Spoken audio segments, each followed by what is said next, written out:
Hello, this is Tony Heller from RealClimateScience.com, setting the record straight about climate. In this video, I'm going to show you how climate experts are quite literally flat earthers. Every year we hear predictions from leading climate experts that the Arctic is going to be ice-free soon. In 2009, Nobel laureate Al Gore, who won the Nobel Prize for his outstanding contributions to climate science, predicted that the Arctic would be ice-free by 2014. In 2008, leading experts from the United States and Canada predicted that the North Pole would be ice-free that summer in 2008. In 2007, top experts from the Naval Research Lab and from Cambridge University predicted that the Arctic would be ice-free by 2013. In fact, they said that they thought their prediction of 2013 was too conservative. It would actually be ice-free before 2013. In 2007, the Associated Press reported that NASA's top Arctic expert, Jay Zwally, predicted the Arctic would be ice-free by 2012. These are some pretty ridiculous predictions. What are they doing wrong? The problem is that they quite literally view the Earth as being flat. Let me explain. This map shows how climate experts typically view the Arctic.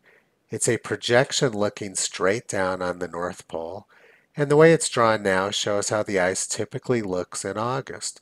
It's melted back several hundred miles from its winter maximum. So 35 years ago, the ice didn't melt back as far as it's done in recent years. This is because 35 years ago was the end of a very cold period when the ice got very thick.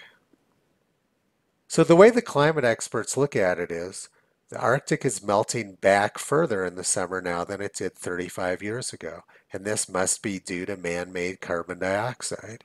And if this trend continues, it'll just keep melting back further and further, and one of these days it's going to be all gone. These climate experts are making a couple of critical errors in their thinking. The first problem is that they're blaming something on carbon dioxide, which they have no evidence to back that up. But the bigger problem is that they're actually viewing the Earth as being flat. This is what the Earth actually looks like. If you were standing on the sun on June 21st, this is what the Earth would look like to you. You would have a good view of the polar ice cap, and you would be able to project quite a bit of solar energy onto that ice and melt it. But the Earth isn't flat, it's actually round and its axis is tilted. So what happens is that by September you get a very different view of the Arctic. So by September 21st, the North Pole is no longer visible to the sun, and the sun no longer has any ability to melt the ice there. So the reason why the Arctic can't become ice-free anytime in the near future is because the summer is too short. We simply run out of time before the angle of the sun gets too low to melt the ice. What climate alarmists don't understand is that the Earth is round. Every year we hear these idiotic ice-free predictions from people who are held in high esteem as brilliant scientists. They say the Arctic will be ice-free this summer or next summer or the summer after that, or maybe 10 years from now. President Obama's science advisor even predicts that the Arctic would be ice-free in winter.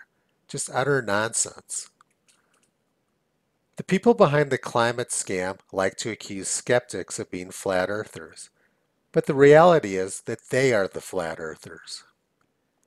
Visit Toto on the web at realclimatescience.com. He's been pulling back the curtain on junk science for a long time.